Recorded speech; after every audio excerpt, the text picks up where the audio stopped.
Welcome to the Learning Pines YouTube. We hope this video helps.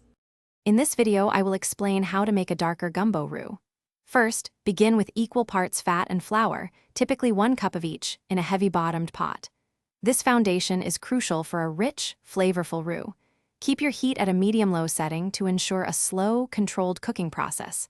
Constant stirring is key to prevent scorching and achieve that beautiful, even color we're aiming for. Let's get started.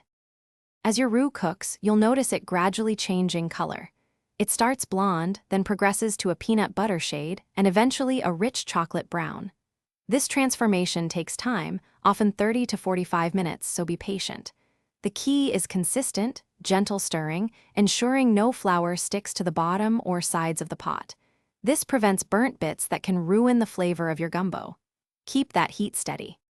You'll know your roux is reaching the desired dark stage when it takes on a deep, reddish-brown hue, similar to dark chocolate.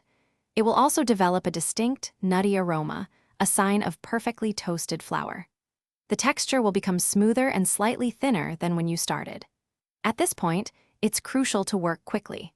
Remove it from the heat and immediately add your holy trinity of vegetables to stop the cooking process.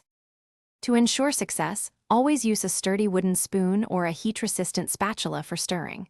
This allows you to scrape the bottom effectively.